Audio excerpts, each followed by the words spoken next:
I don't even. And my corner of the morning is J-Mac, and you were making that point exactly, that the corner who's going to be lined up opposite George Pickens is the one who's going to have to earn his check that night. He's going to have to earn it all Thursday night. And to what Sal's saying, too, is so important, that use of motion. Because now not only do you get free releases, but you also get the matchups you want. So they'll be able to move CeeDee Lamb and George Pickens across the formation to make sure he's lined up across whoever that person is filling in for Darius Slay, whether it's Jacorian Bennett, whether it is Adoree Jackson. They are going to earn a check all night long. And the number of times we have over the years heard our analysts, Dan, you and I, heard this group complaining about that stagnant offense that Dallas is running, complaining that it looked like something out of the past, the offense that Mike McCarthy ran. And look, he was a terrific offensive coach, but this is going to look a lot more like most of the better offenses in the NFL do. I mean, I would think Brian Schottenheimer going to put his stamp on it, and more places for them to go with the ball, right? Than when it was just CeeDee Lamb. Yeah. George Pickens is not just a good number 2 receiver. He's a guy that was a number 1 receiver on the Pittsburgh Steelers last year, and is that caliber of player. So we'll see what Dallas's run game looks like, how they can put that together. That's going to depend on the offensive line a lot. But when Dak Prescott drops back, he's going to have more places to go with the ball. What do you see? What do you expect from the Dallas offense in this game? Do they play big against the Eagles on Thursday night? Yeah, I mean, listen, Brian Schottenheimer, I played under Brian Schottenheimer when he was with the Jets. He wants to run. So I'd be nervous about everything about A.J. Brown this year. All of it. And I don't think the whole we won the Super Bowl so everything is fine is and in fact, Philly is so adamant that they didn't win the Super Bowl. They're not even going to be on the field to watch the banner drop. It's the next year. So I don't even know how much that satiates it. And I do think, I understand some things are media creations. A.J. Brown being so annoyed, we knew the story of the author of his book he was reading during the games was not a media creation. And this, where the history gets a little fuzzy, is it was, when A.J. spoke after the Carolina game, it was like passing game needs to get better. It was not Philadelphia was boat racing people just running the ball. They were coming off a Carolina game that they barely won before Carolina had all of a sudden looked like a good team. Jalen had thrown the ball 21 times for 108 yards. And AJ was annoyed. And then Brandon Graham came out and was like, yeah, I don't know what happened. They used to be friends. Now somebody wasn't in somebody's wedding, or it was not fake. Then they have the Pittsburgh game, and Jalen throws for 290, but then he gets hurt. And then in the playoffs, here's A.J. Brown's numbers in the 4 playoff games. So here's why I bring this up.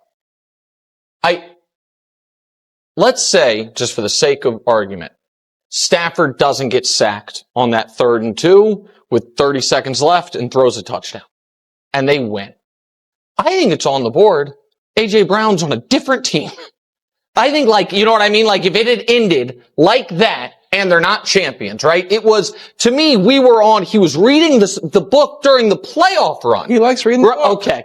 And I think there's something to that. Okay. I have the book. It's a good book. Okay. I had dinner with the author. I'm not against the book. But then it all gets fixed by you know what I mean? The next 2 games, they blow everyone out. They win the Super Bowl. Jalen plays great. AJ gets his numbers, all of it. I just think and I think the offensive coordinator is speaking to this. I'm not worried about Jalen thinking I've got to get my numbers. I'm not worried about Saquon. I'm not worried about Devontae Smith. I do think A.J. Brown is an X factor for this team, and I don't think we have evidence that for him, as long as we win, man, that's all that matters. I think there are a lot of great athletes that wouldn't be great athletes if that's how they were wired. You know what I mean? It's about winning your matchup, dominating, showing how great you are. Football. Eagles fans, hold on to your seats, because things just took another jaw-dropping turn ahead of the season opener against those hated Dallas Cowboys. We're talking unexpected news that could totally flip this matchup on its head. Not only did we get a wild update on Landon Dickerson that nobody saw coming, but there's fresh intel on the Cowboys' top defensive star that's got everyone buzzing. And that's not all the Birds finally seem to have locked in their returner, but questions linger at corner. Could we see rookie sensation Quinion Mitchell shadowing studs like CeeDee Lamb and George Pickens? Plus, is the newest Cowboy a real threat to Philly's explosive offense? Buckle up, because we're diving into all the latest Eagles drama right now. And trust me, this is game-changing stuff you won't want to miss. With the clock ticking down to kickoff, the storylines are piling up like never before. Major injury updates on both sides that could decide who dominates Week 1. We'll break it all down. But first, let's hit the biggest headline that's got Philly on fire. But before we dive into the injuries shaking things up, let's celebrate the Eagles' dominance that's got the whole league talking. All right, let's kick this off with some massive Eagles pride. On Monday night, the full NFL Top 100 list dropped, and guess who's sitting pretty at number 1? None other than our own Saquon Barkley, Philly's unstoppable force. Man, that's straight fire after the monster season he had last year. It's no shock, but seeing him earn that peer respect? Chills, folks. Barkley edged out everyone. And it's cool as hell to see the Eagles stacking up with 9 current players and 10 from last year's squad making the cut. The now, Arizona Cardinal Josh Sweat, Jordan Mailata, Cooper DeJean, Quinion Mitchell, Jalen Carter, A.J. Brown, Zach Bond, Lane Johnson, Jalen Hurts, and of course, the man himself, Saquon Barkley. Shout out to all these beasts. And a huge nod to GM Howie Roseman for assembling this insanely talented roster. It's borderline unfair. Now, zoom in on Saquon. In just one season with the Birds, he became the 9th player ever to rush for over 2,000 yards, shattering the all-time single-season rushing record including playoffs. We're talking 2,000+ yards of pure dominance. He snagged NFC Offensive Player of the Week 4 times, made the Pro Bowl, earned first-team All-Pro honors, claimed Offensive Player of the Year, finished 3rd in MVP voting, hoisted the Super Bowl trophy, graced the cover of Madden 26, and now tops the NFL 100. What a legendary run, arguably one of the greatest single seasons in NFL history. And folks, I'm hyped for more fireworks this year. But Saquon's first test? That revamped Cowboys D-line. Speaking of challenges, Saquon's about to face off against Dallas's new defensive monster. Let's break down if this trade was a bust or a boost for the Cowboys. Saquon's gearing up for a brutal battle against the Cowboys' overhauled defensive line, headlined by their fresh acquisition, defensive tackle Kenny Clark. Eagles fans, we've been roasting Dallas non-stop for trading away Micah Parsons, and rightfully so. That was a head-scratcher, but they did snag Clark in return, pairing him with Osa Odigizua for a solid interior tandem. Clark's been a league staple for years, elite at pass rushing and stuffing the run. But last season, a total downer compared to his prior peak performance. In the playoffs against the Eagles, he had flashes, but overall, he struggled big time against Barkley and Philly's ground game, graded as the 2nd lowest Packers defender in that matchup, per PFF stats. That screams advantage for the Birds. To be fair, Clark battled a nagging foot injury from the season opener, lingering all year and needing January surgery that could explain the dip. Who knows? Maybe he rebounds to all-pro form. Either way, this clash between Clark's line and the Eagles' O-line is must-watch television. Will Barkley bulldoze through again? The numbers say yes, but Dallas is desperate for a statement. But the Cowboys' defense isn't done surprising us. Next up, a huge update on their star corner that's got Philly smiling. Shifting to another key Cowboy, we've got a bombshell update on cornerback Trayvon Diggs' injury status, just days before the opener. If you missed it, Diggs underwent season-ending knee surgery back in December. So the big question, will he suit up against the Eagles? Well, signs are pointing yes, he was a full participant in early week practices and even told reporters he's at 75 to 80% odds of playing Thursday in Philly. Not locked in, but trending strong. If Diggs hits the field, it's a tougher test for A.J. Brown, Devonta Smith, and the passing attack.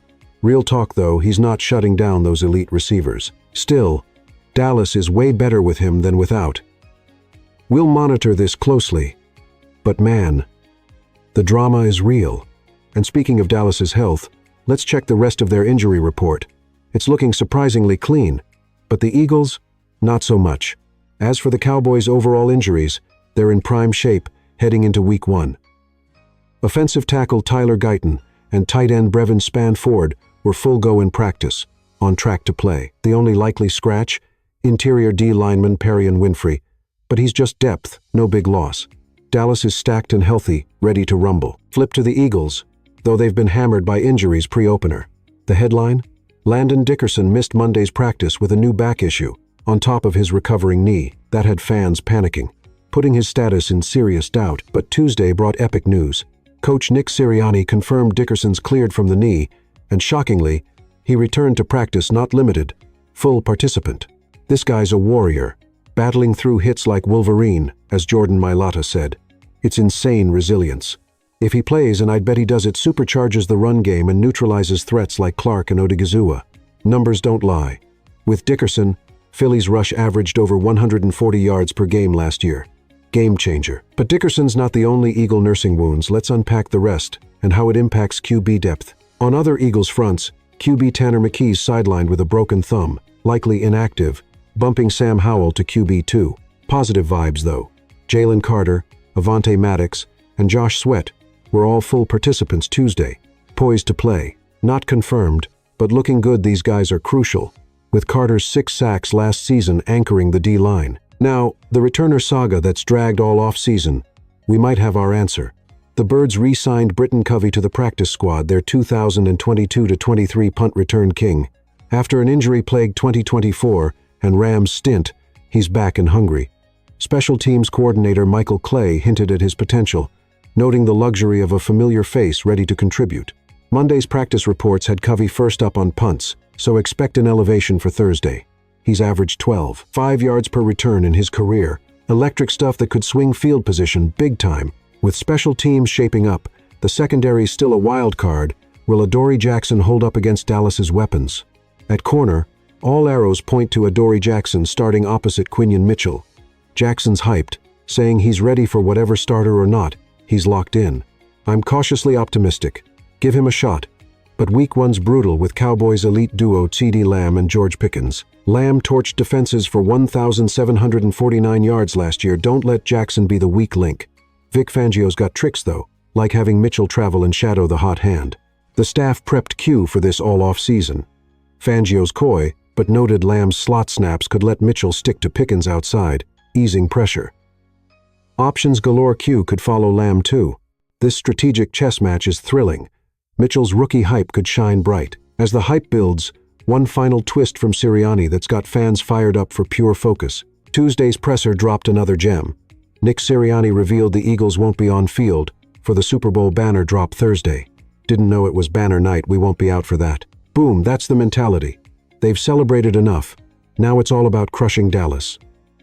I love this locked-in vibe, shows a team hungry for back-to-back rings. Overall, I can't believe we're days away from this epic opener. The injuries, matchups, and drama have me pumped.